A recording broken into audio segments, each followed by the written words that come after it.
Bonjour à tous et bienvenue sur ce nouvel épisode du podcast Punkin Dev. Vous avez déjà entendu parler du concept de biais cognitif ?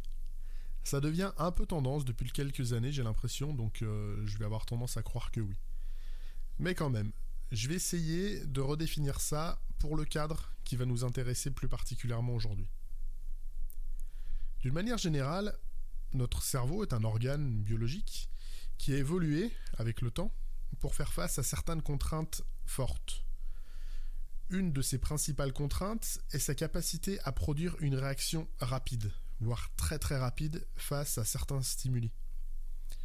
Ainsi, le feu, les serpents, les araignées, les fauves sont interprétés comme source de danger avant même d'être identifiés pour ce qu'ils sont. Notre cerveau sait que le feu est dangereux avant même qu'on sache que c'est du feu.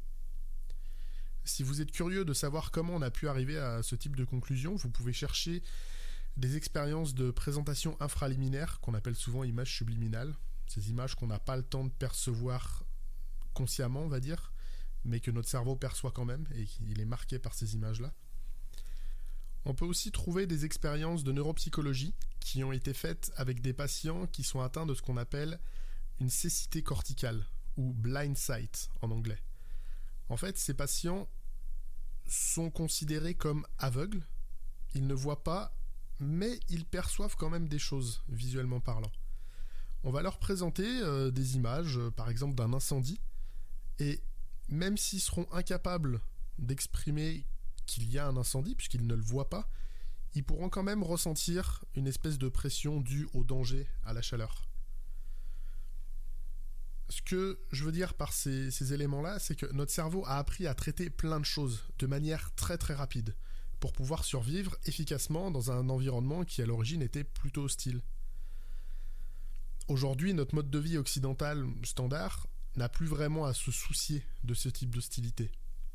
Mais ce changement-là est très récent à l'échelle de l'évolution de l'espèce, et notre cerveau garde bon nombre de vestiges liés à des époques bien plus menaçantes.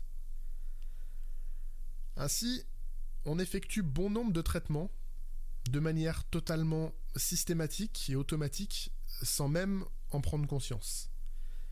Si vous tapez biais cognitif dans une recherche Wikipédia, vous allez obtenir une liste longue comme le bras. Mon but aujourd'hui n'est pas de recenser tout plein de biais, mais plutôt d'en extraire qui pourraient avoir un lien avec le dev et qui pourraient donner en particulier des raisons d'être à TDD. Grâce à ça, comme quelques petits péteux charlatans, des auteurs qui vendent plein de bouquins, je pourrais titrer cet épisode de manière tout à fait modeste « Ce que les neurosciences nous apprennent sur le développement logiciel ». Bullshit. Il n'y a pas du tout de neurosciences ici. Juste un petit peu de psychologie cognitive et d'un niveau plutôt basique en plus.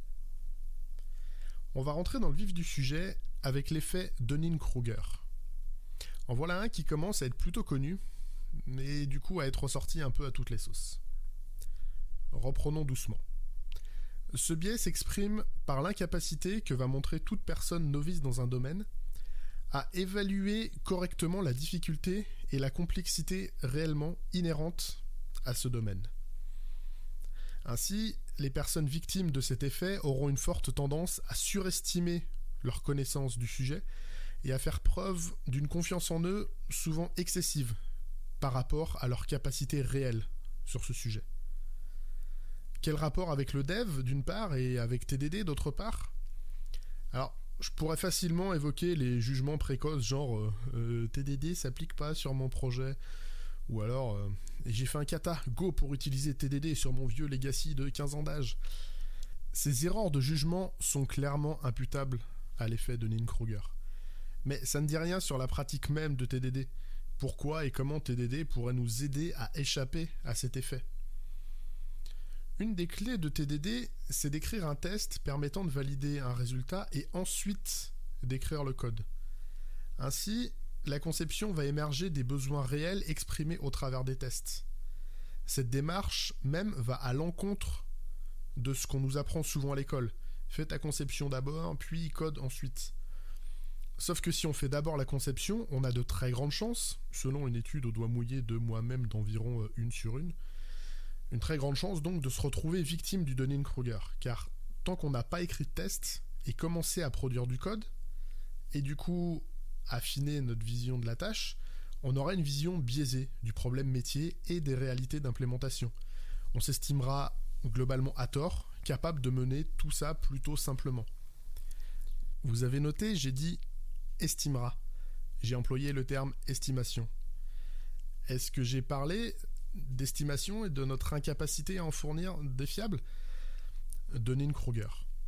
Pour moi, seule une forte expertise sur le métier et sur le code d'un logiciel peut nous permettre de ne pas trop mal estimer notre propre niveau vis-à-vis de ce logiciel. Et ce n'est pas parce qu'on est lead dev senior avec 20 ans d'expérience et tout un tas de certifs qu'on sera meilleur qu'un autre.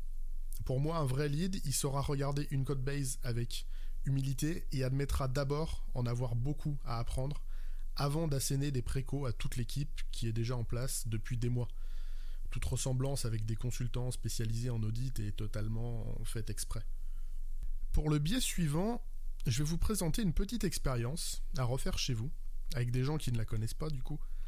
Alors elle n'est pas de moi, mais j'ai pas trouvé plus efficace pour illustrer mon propos. Je vais créer une règle mathématique qui régit une suite de nombres. Je vais ensuite vous proposer 3 nombres qui satisfont cette règle. Et vous, à partir de suggestions de nombres suivants, vous allez devoir découvrir la règle que j'ai créée.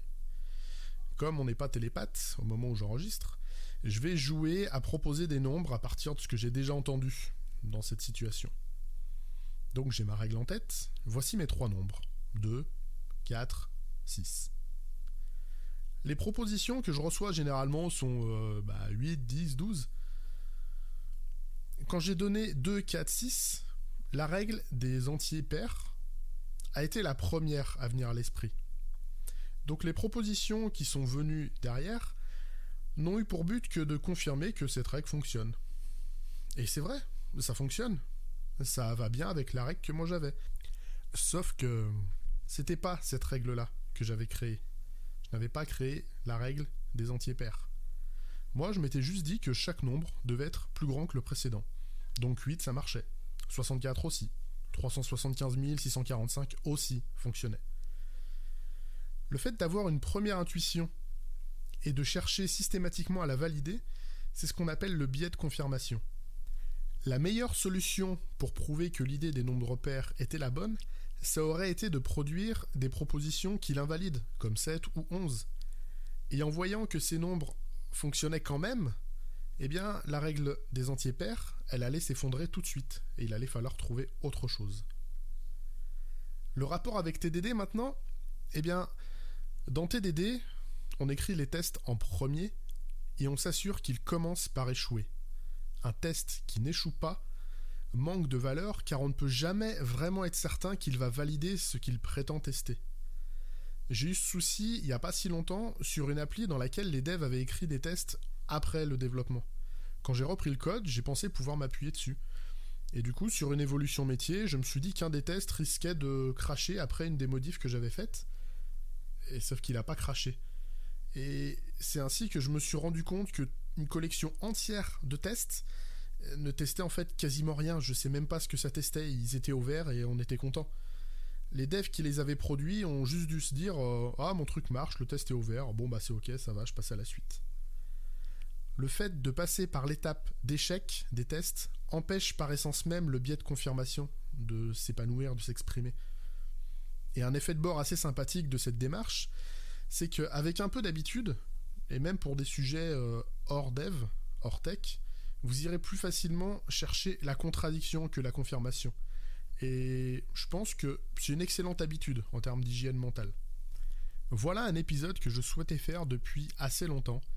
Ayant initialement suivi une formation dans les sciences cognitives avant de retourner coder, c'est un sujet qui me tenait particulièrement à cœur. J'espère vraiment vous avoir donné envie de vous documenter sur les biais cognitifs et les impacts que ça peut avoir dans notre quotidien, et que vous aurez maintenant de nouveaux arguments à faire valoir à ceux qui ne croient pas en la pertinence de TDD.